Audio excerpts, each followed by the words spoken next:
نحمدہ و نصلی علی رسولہ الکریم اما بعد فاعوذ باللہ من الشیطان الرجیم بسم اللہ الرحمن الرحیم۔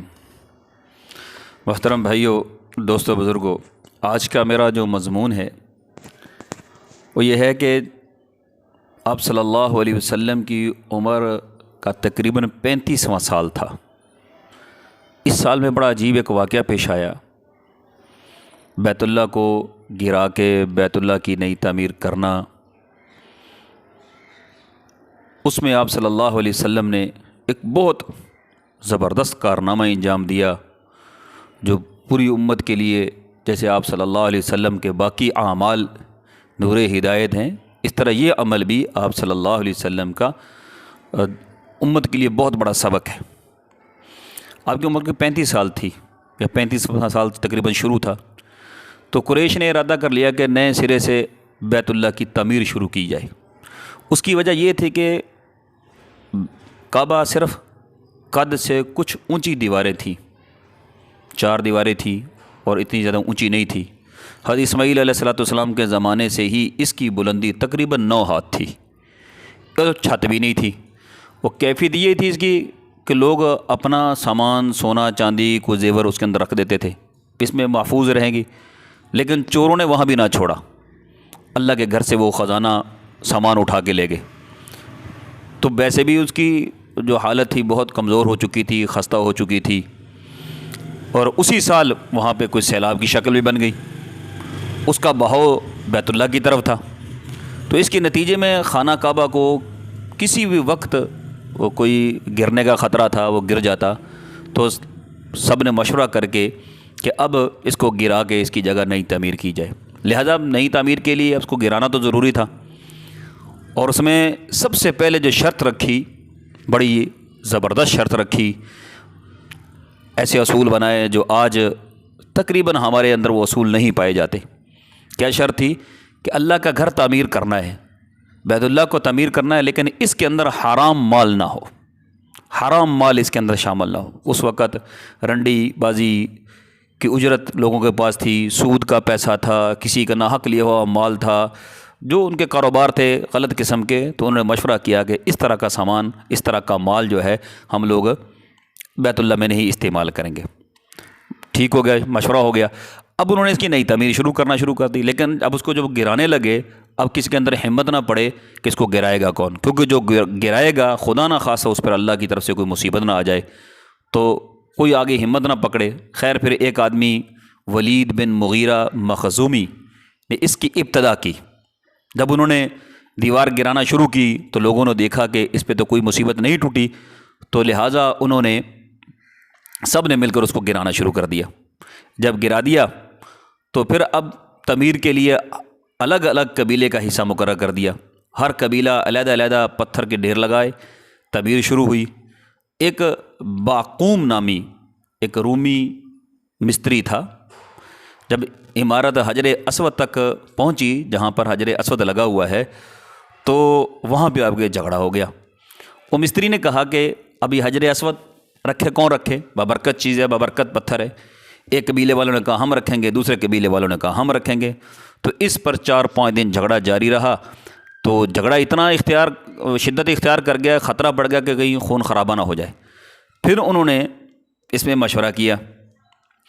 وہاں ایک آدمی تھا ابو امیہ مخزومی، اس نے ایک شکل نکالی، اس نے کہا اس طرح کریں، کل جو ہے حرم کے دروازے میں جو سب سے پہلے داخل ہوگا ہم اس کی بات مان لیں گے، وہ ہمارا فیصلہ کرنے والا ہوگا، ہم اس کی بات کو سارے تائید کریں گے۔ انہوں نے کہا چلو یہ بھی کر لیتے ہیں۔ وہ اللہ کی شان، اگلے دن جو ہے جو حرم کے دروازے میں سب سے پہلے داخل ہوئے وہ آپ صلی اللہ علیہ وسلم تھے۔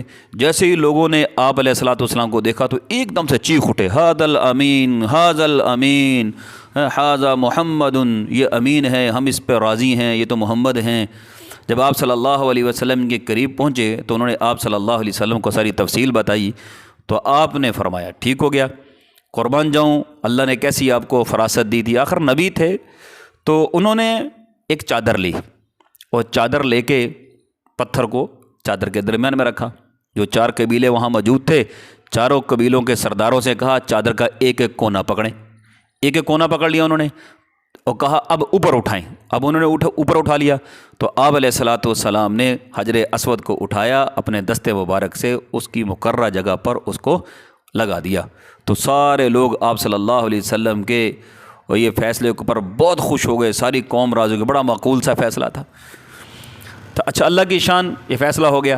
اب قریش کے پاس مال حلال کی کمی پڑ گئی بھی، اب کیونکہ شرط رکھی تھی کہ مال حلال ہوگا تو اس کے لگائیں گے، تو انہوں نے شمال کی طرف کعبہ کی لمبائی تقریباً 6 ہاتھ کم کر دی۔ آج یہی ٹکڑا حتیم کہلاتا ہے۔ اللہ نے، جو لوگ بیت اللہ میں نہیں جا سکتے، وہاں جا کے نماز نہیں پڑھ سکتے، جو جا کے بیت اللہ حتیم میں جا کے نماز پڑھے گا وہ یوں ہی ہے جیسے اس نے بیت اللہ کے اندر نماز پڑھی۔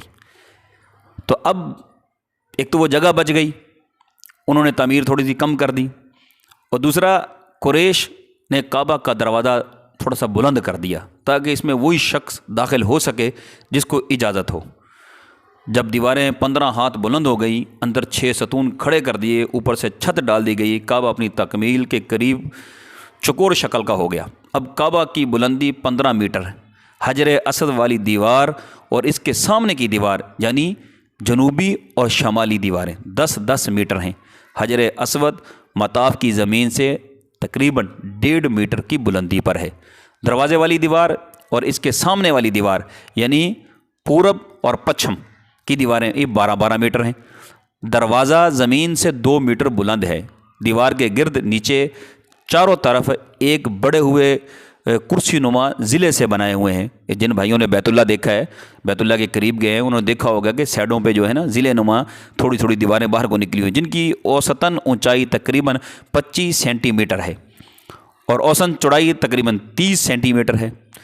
اسے شاذ رواں بھی کہتے ہیں، یہ والے الفاظ بھی بولتے ہیں، اور یہ بھی بیت اللہ کا جز ہے، لیکن قریش نے اسے بھی چھوڑ دیا تھا مال حلال کی کمی کی وجہ سے۔ اب اس درس کے اندر آپ صلی اللہ علیہ وسلم کے جو یہ معاملات تھے، ہمیں 2 سبق ملتے ہیں۔ ایک تو بہت بڑا سبق یہ ہے کہ بیت اللہ میں اس وقت ابھی تو آپ صلی اللہ علیہ وسلم نے دعوت والا کام شروع نہیں کیا تھا، نبوت نہیں ملی تھی، لیکن لوگوں کے اندر اتنی سوجھ بوجھ تھی کہ حلال کا پیسہ استعمال کیا جائے، حلال کا پیسہ استعمال کیا جائے، حرام کا پیسہ اللہ کے راستے میں دے کر ثواب کی نیت نہ رکھی جائے۔ پیسہ حلال ختم ہوگا، ایمانداری سے انہوں نے وہیں پہ جگہ چھوڑ دیا۔ اور دوسرا، آپ صلی اللہ علیہ وسلم کو جب انہوں نے اپنا وڈیرا مان لیا، اپنا سردار مان لیا، تو قربان جاؤں آپ نے پارٹی بازی نہیں بنائی۔ آپ نے یہ نہیں کہا کہ چلو یہ میری لوگ زیادہ عزت کرتے ہیں، ادھر والے کم کرتے، یہ معاملہ نہیں دیکھا، بلکہ آپ علیہ الصلوۃ والسلام کو جیسے ہی اختیار ملا تو آپ علیہ الصلوۃ والسلام نے سارے قبیلوں کو جوڑنے کی اور محبت کا درس دیا تاکہ یہ آپس میں جڑ جائے۔ تو اس میں سبق میں ایک تو رزق حلال کمائی، اس کی بڑی اہمیت ہے، اس موضوع پہ کبھی انشاءاللہ پھر بات ہوگی۔ تو دوسرا، معاملات کی صفائی، لوگوں کے اندر پیار، لوگوں کے اندر جوڑ، لوگوں کے اندر بھائی چارہ، لوگوں کے اندر اس بات کی اہمیت زندہ کرنا کہ اسی میں خیر ہے۔ تو بھائیو، یہ آپ صلی اللہ علیہ وسلم کی زندگی میں ہمیں بہت بڑا سبق ملتا ہے۔ اللہ پاک سے دعا ہے اللہ ہم سب کو اس پر عمل کرنے کی توفیق عطا فرمائے، اور اللہ ہماری دنیا آخرت کو اچھا بنائے۔ وما علینا الا البلاغ۔